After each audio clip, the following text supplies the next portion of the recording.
timing divin, le masculin sacré ou le féminin sacré en fonction de qui tu es, est purement poussé à te contacter, à reprendre une communication avec toi.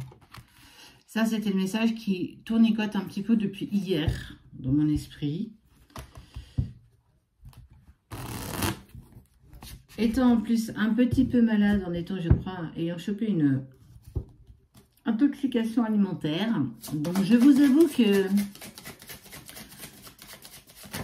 un petit peu compliqué, mais ça va le faire. Son âme lui crie incroyablement ton prénom. Je sais, je te le dis souvent, mais on te dit que là, le timing est clairement en place pour le pousser à te contacter. Malgré tout ce qu'il s'est dit, malgré tout ce qu'il a pu faire, malgré tout ce que tu as pu dire et faire, on voit que cette personne, masculin ou féminin, est totalement happée par cette obsession de te contacter. On est vraiment sur... Ouais. Franchement, il y a son âme qui lui dit, tu sais qu'il y a quelque chose d'éternel avec cette personne. Il y a l'éternité, l'engagement et le lien des jumeaux en fait. Et le retour est protégé. Ton masculin ou ton féminin est en train d'accepter en douceur le fait que je n'arrive pas à penser à autre chose que toi. Je ne sais pas pourquoi aujourd'hui j'ai encore plus envie d'avancer vers toi. Alors lui ou elle ne le sait peut-être pas. Tu as certainement mis pas mal de choses en place, toi, à ton niveau, pour avancer, pour trouver ton propre chemin, des petits cailloux que tu vas trouver, que tu vas garder parce qu'ils te rappellent d'où tu viens, mais tu ne seras pas nostalgique de ce qui s'est passé. En tout cas, ce qui est sûr, c'est que de par ta détente, à vouloir avancer pour toi, il est clairement poussé à te contacter.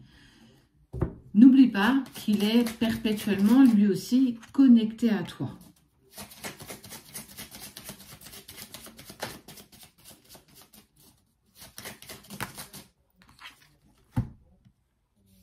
Je te l'ai dit un peu plus haut, je te l'ai dit ici.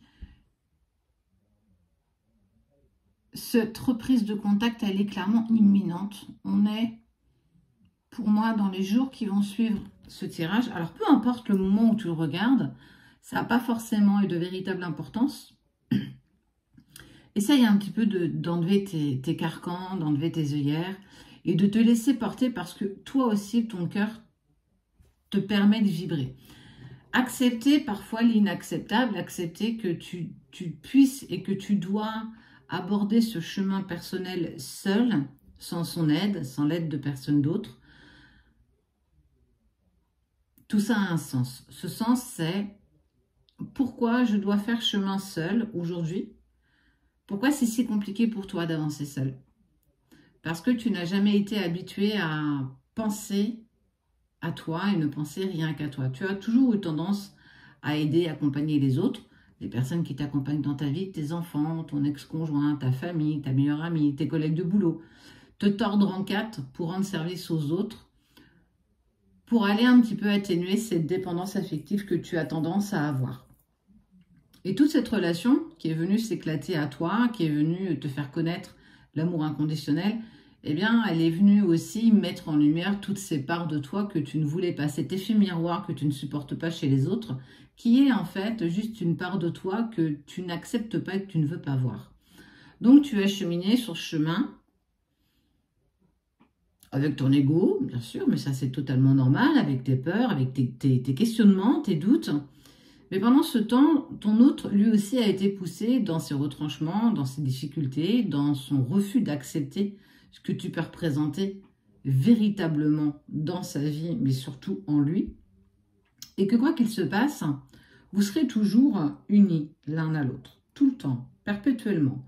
Cette première rencontre a ouvert en vous, en tous les deux, cette porte qu'on appelle l'amour inconditionnel. Je t'aime sans condition, je t'aime que tu sois à mes côtés ou que tu sois à l'autre bout du monde. Et passer par cette acceptation, c'est aussi accepter que peut-être il n'y aura jamais de demain avec toi.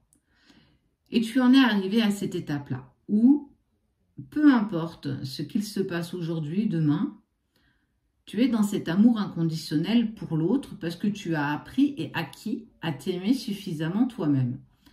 On n'oublie pas que tu viens de très très loin. Toi aussi, tu as galéré parce que c'est compliqué quand on n'a jamais appris à s'aimer soi-même. Mais quoi qu'il en soit, l'univers est fier de toi. Est fier de ce que tu as pu abattre, est fier des décisions que tu as prises, mais surtout est fier que tu aies abordé ton chemin avec beaucoup plus de sérénité que par le début. Alors, on n'en est pas tous au même stade. Il y en a qui vont être en prémisse de séparation, d'autres qui y sont depuis déjà un long moment, mais qui n'ont pas compris dans quelle direction elles devaient aller. D'autres sont en fin de séparation, en amorce de retrouvailles. Chacun évolue un petit peu à son niveau, mais chaque couple est différent. Tu es une personne différente, individuelle, tout comme les autres. Donc, en fait, les grandes lignes, elles sont toutes les mêmes, mais en fait, il y a quand même vachement de fluctuations.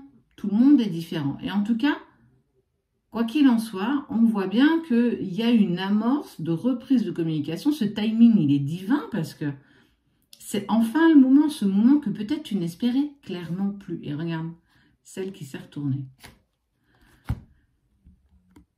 Nous sommes tous, mais vraiment tous, à la recherche de la même chose, de l'amour. Être aimé à sa juste valeur, être aimé pour ce que nous sommes. Être aimé, être apprécié, être écouté, être respecté. Partager cette bienveillance et cette gratitude et surtout continuer toujours à avoir foi. Alors foi en toi, foi en ton autre, mais foi dans tous les autres. Qu'on est tous capables d'évoluer, qu'on est tous capables de changer. Et ça, c'est clairement ce qui... C'est la cerise sur ton gâteau. C'est cette cerise que je te parle depuis des mois où je te dis, tu vois, tu es en train de façonner ce gâteau qui est toi et tu as cette cerise qu'un jour tu pourras poser ou pas sur ce gâteau qui sera ton autre. Et comme je sais si bien de le dire, ce gâteau, il n'est pas moins joli sans cette cerise. Il a ce petit éclat en plus. Il n'est et il ne sera qu'une valeur rajoutée. Et par cet amour que tu t'es porté, avec sincérité et bienveillance, tu as amené aussi l'autre à t'aimer dans toute sa splendeur. Parce que tu as apaisé énormément de choses, parce que tu as apaisé... J'ai tellement de choses à te dire sur tout ça. Quoi qu'il en soit, ton masculin va reprendre contact avec toi. Parce qu'il y est poussé, même si aujourd'hui il ne comprend pas véritablement pourquoi, c'est pas forcément le but de ça aujourd'hui. Alors tiens-toi prête. Pas d'ego, pas de peur, pas de doute, pas de questions. Laisse-toi porter, vis purement cet instant présent-là qui te sera présenté, que l'univers t'apporte sur un plateau divin. Apprécie ces moments que tu passeras avec cette personne sans y mettre de peur, véritablement. Peut-être qu'il n'y aura pas de demain, peut-être qu'il ne te recontactera jamais, mais ça, c'est pas la question. Apprécie ce moment de prémisse, mais un tout petit prémisse, de retrouvailles avec cette personne. Apprécie ce moment passé en sa présence, si tu le vois ou s'il te contacte. Profite. Profite de ce que la vie va t'offrir, profite de ce que l'univers te récompense, de tout ce chemin parcouru jusqu'à aujourd'hui.